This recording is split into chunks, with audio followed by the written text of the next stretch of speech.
Olá! Hoje o tema que vamos estudar é o gênero Lutsomia. Esse inseto, ele é vetor da leishmania. Leishmania é um protozoário que causa duas doenças importantes para a medicina. A leishmaniose tegumentar americana, que como o nome diz, acomete o tegumento. É uma doença que, embora tenha muitos casos, a taxa de mortalidade dela é pequena, e a leishmaniose visceral, tanto humana como canina. Nesse caso, o número de casos é menor do que da leishmaniose tegumentar americana, no entanto, são casos com maior risco de morte. O gênero Lutsomia, ele tem ampla distribuição geográfica.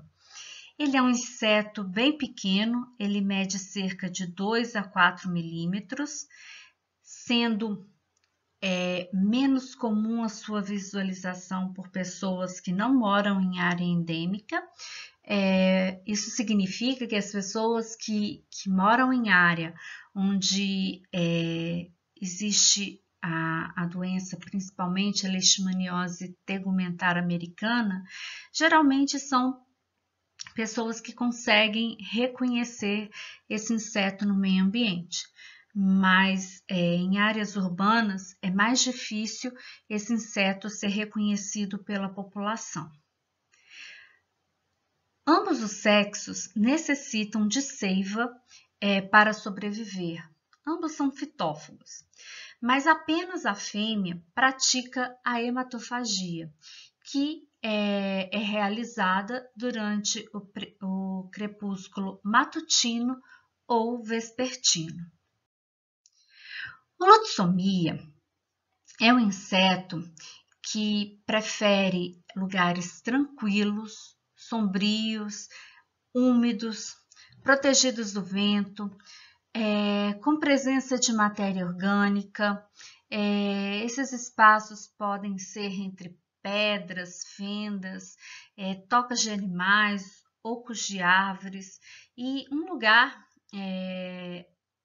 perto do peridomicílio ou no peridomicílio, muito característico de ser encontrado Lutsomia, são galinheiros, porque eles possuem a maioria dessas características que foram citadas. É um local que às vezes precisa ter a sombra, tem locais que estão presentes por exemplo, vegetação. Uma característica de galinheiro é possuir, às vezes, bananeira, outro tipo de planta, quando as galinhas, obviamente, não destroem, mas que pode servir de fonte de seiva. E também está próximo às galinhas, que é uma fonte de sangue. O Lutsomia possui várias espécies. Como vetor de leishmania relacionada à leishmaniose tegumentar, são várias as espécies que podem ser vetoras. Citarei aqui brevemente algumas que estão no slide, por exemplo, Lutsomia intermédia, Lutsomia pessoae, Lutsomia welcome e várias outras espécies já foram comprovadas como vetoras da leishmania. Bem, no caso da leishmaniose visceral, nós temos uma peculiaridade. O principal vetor envolvido é o Lutsomia longipalpis. Há alguns relatos de transmissão sendo um vetor de importância secundária, o Lutsomia cruzi. Vocês devem estar observando que para representar o gênero está sendo utilizadas as letras L e U, diferente do que é comum ser representado o gênero apenas por uma letra. Por que isso acontece?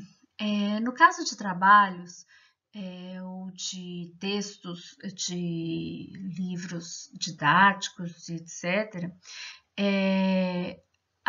os dois gêneros começam com a letra L, leishmania e lutsomia. E os dois pertencem ao mesmo contexto.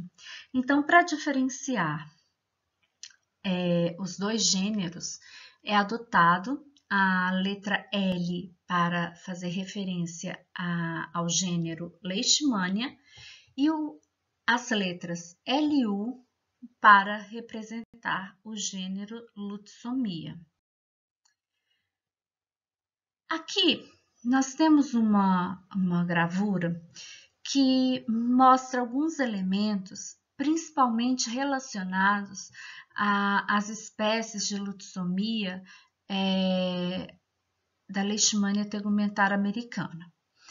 Nesse slide, podemos observar ao centro o lutsomia, à direita o cão e o homem, à esquerda abaixo temos roedores e na parte de cima da figura temos outros mamíferos. Aqui está demonstrado principalmente a interseção do meio silvestre com o meio domiciliar, embora não tenha nenhum elemento que demonstre a residência. O que ocorre nesse ambiente? O lutsomia, ele se alimenta de sangue de mamíferos. E o que ocorre? Ele pode ser contaminado pelo sangue de mamíferos por leishmania que circula nesse meio ambiente. Então, ele pode praticar a hematofagia em anta, raposas, preguiças e trazer essas leishmanias que desenvolvem no seu interior como parte do ciclo do gênero leishmania e transmiti-la para roedores e também para cães e para o homem. Como eu disse, a proximidade do meio silvestre com o peridomicílio e o domicílio, como mostrado nessa imagem, é bem característico do ciclo da leishmaniose tegumentar americana. Mas se focarmos aqui entre o número 1, 7 e 8, que é o lutsomia, o cão e o homem, podemos observar que isso pode acontecer no peridomicílio ou no domicílio.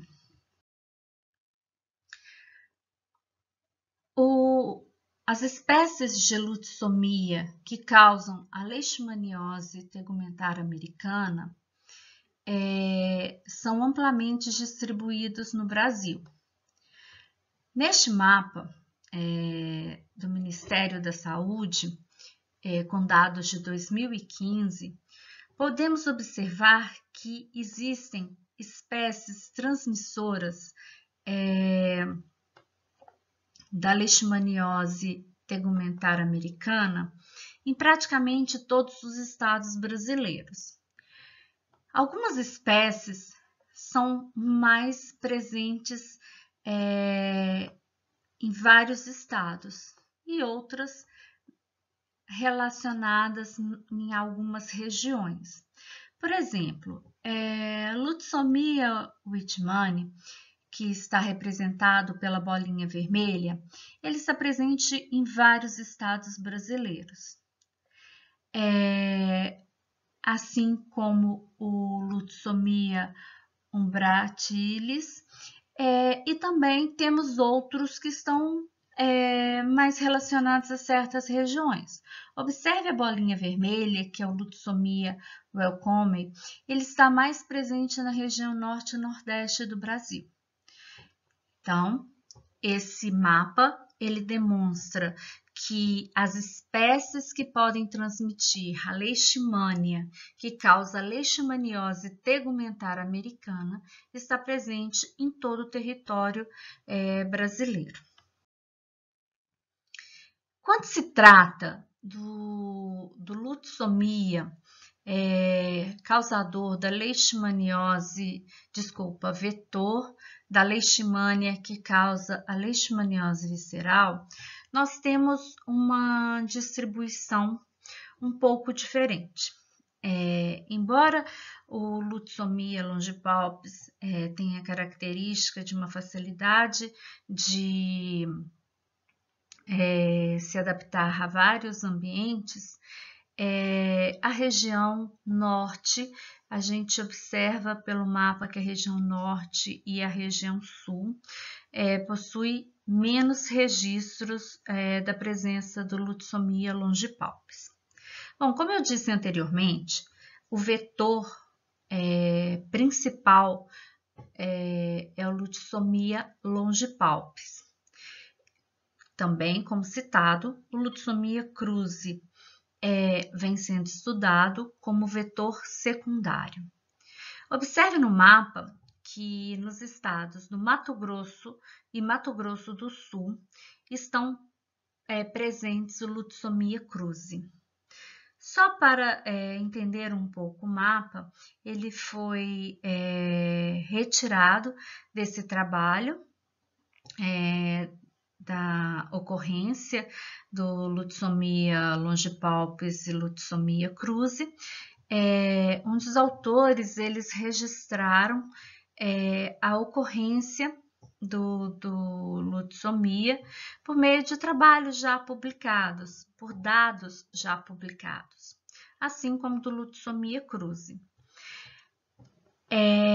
Então, esses pontos é onde já houve comprovação científica da presença do lutsomia longipalpis ou lutsomia cruzi.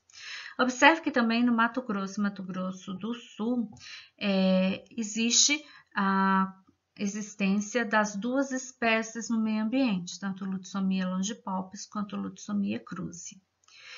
E a área marcada em cinza, onde está representando os locais onde tiveram casos autóctones de leishmaniose visceral registrados. Observem que a região Nordeste é uma região que possui um grande número de casos de leishmaniose visceral. Bem, o lutsomia, como eu disse, ele tem um ciclo silvestre, que está mais relacionado às espécies que transmitem a leishmania, causadora da leishmania tegumentar americana, mas temos também o lutsomia longipalpis, que ele se adapta muito bem ao domicílio e peridomicílio. Então, ele pode ser encontrado no interior dos domicílios, principalmente próximos a fontes de alimento, como cães e gatos. Essa é uma característica importante, porque essa adaptação torna o vetor presente no mesmo ambiente que o homem. Os ovos, para que eles sejam maturados, eles precisam da presença do sangue. Por isso, a fêmea ela pratica a hematofagia com o objetivo do desenvolvimento desses ovos.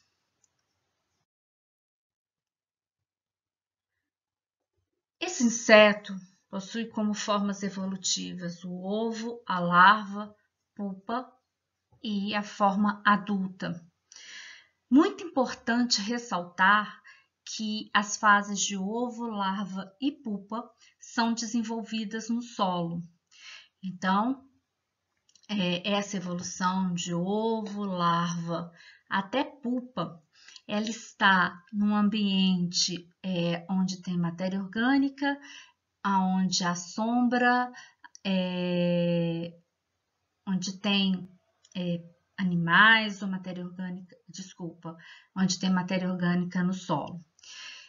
Isso é uma característica muito peculiar desse gênero, porque o que normalmente nós estamos acostumados são mosquitos que desenvolvem em água, como a gente escuta o tempo inteiro na televisão, por exemplo, o desenvolvimento do Aedes, que é vetor de várias doenças, o Anopheles, o Culex.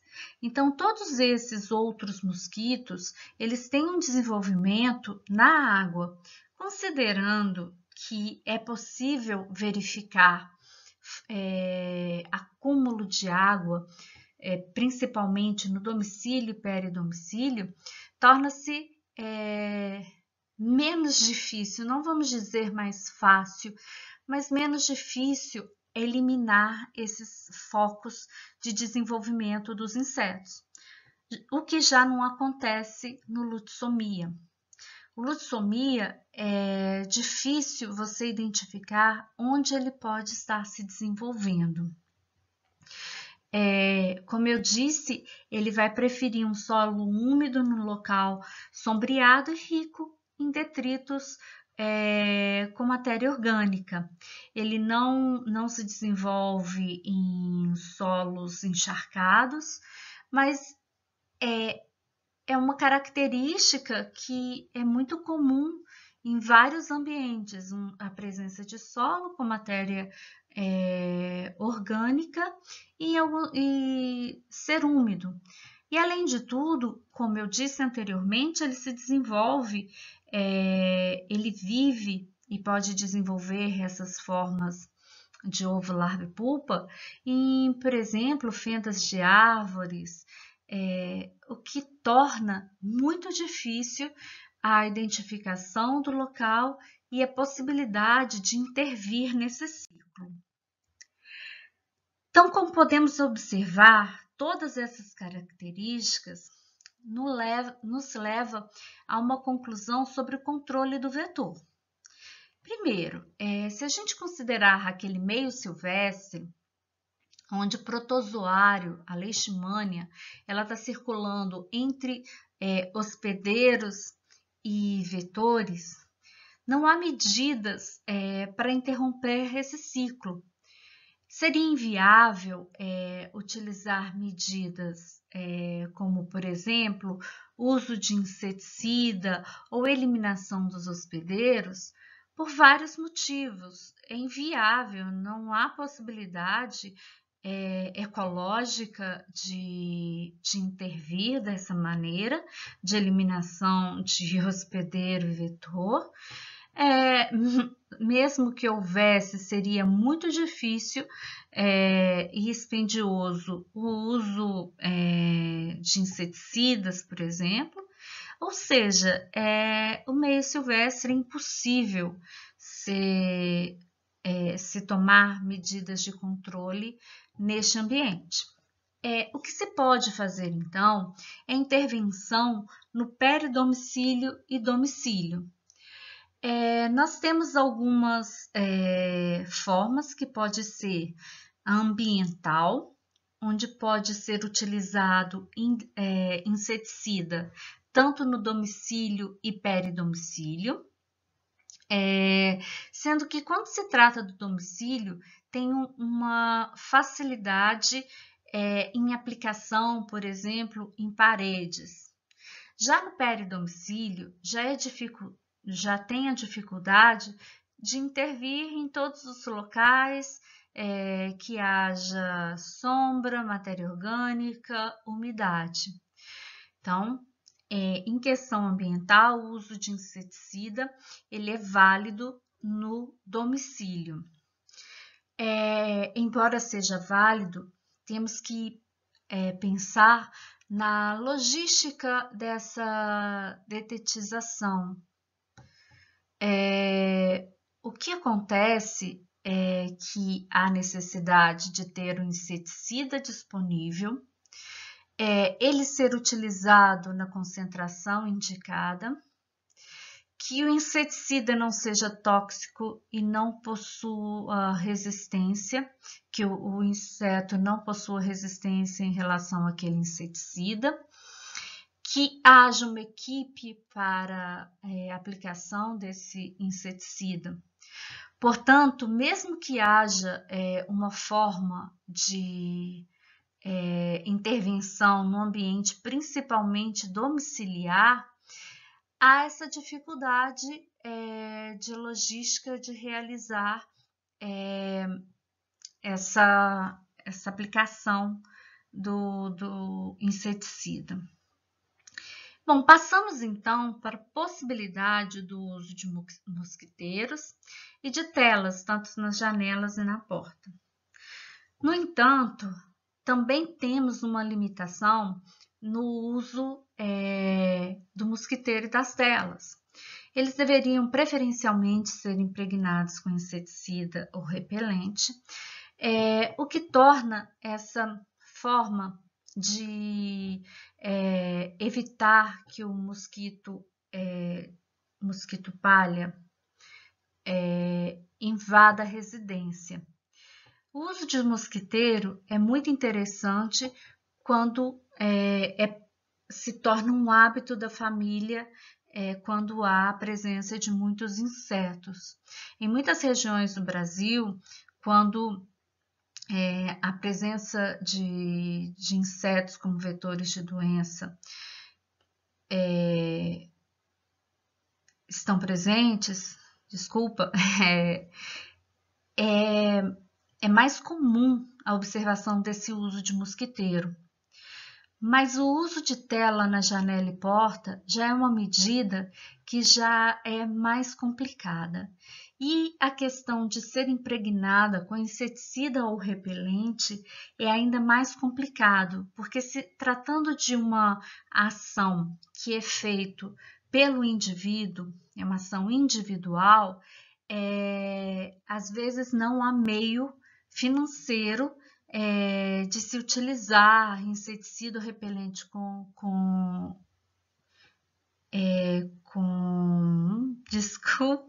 frequência. E aí existe então a proteção individual.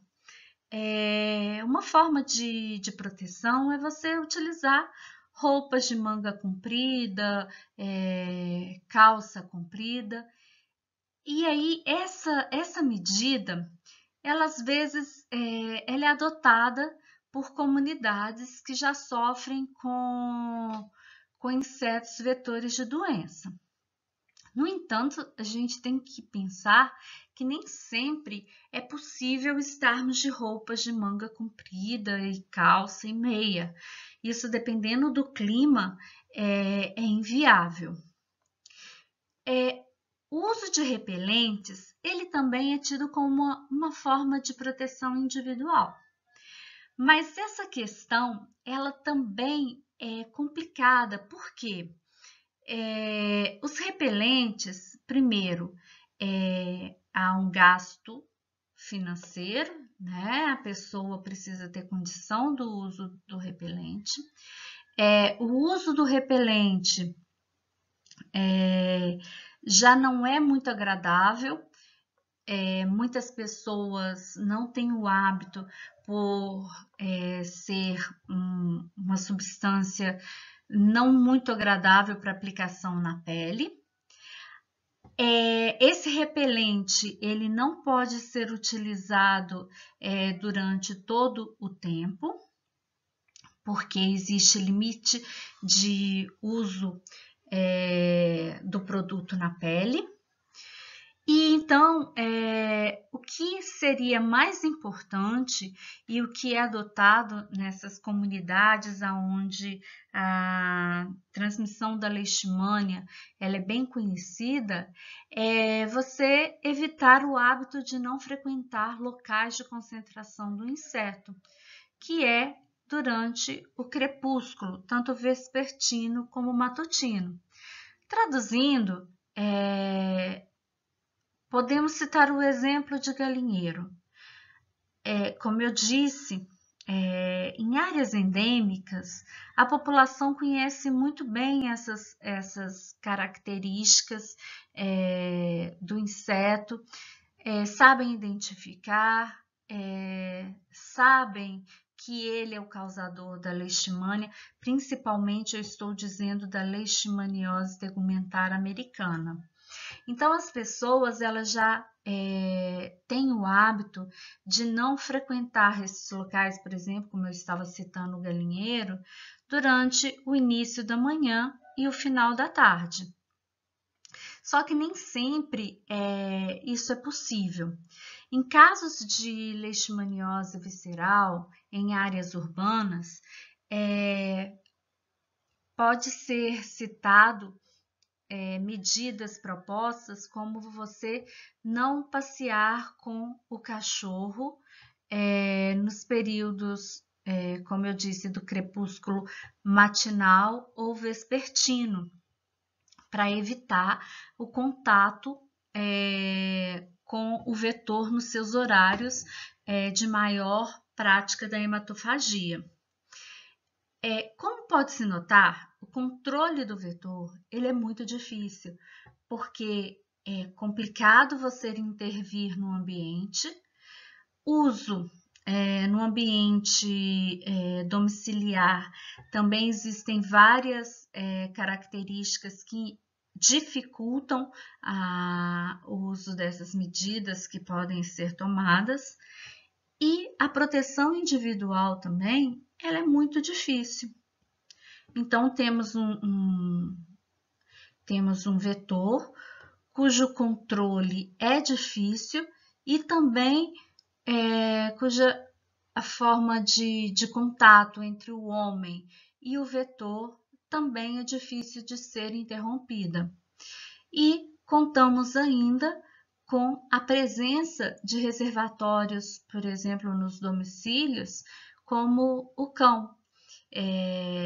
Isso mantém uma fonte de alimento para o vetor.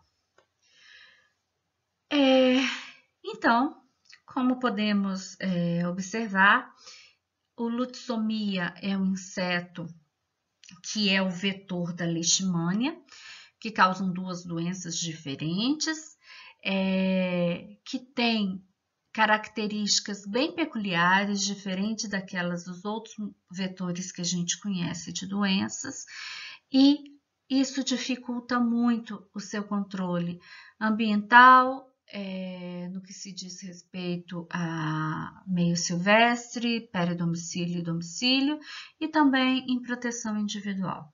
Então, temos um desafio muito grande para também controlar a transmissão da leishmania causadora das doenças. É isso e até o próximo vídeo.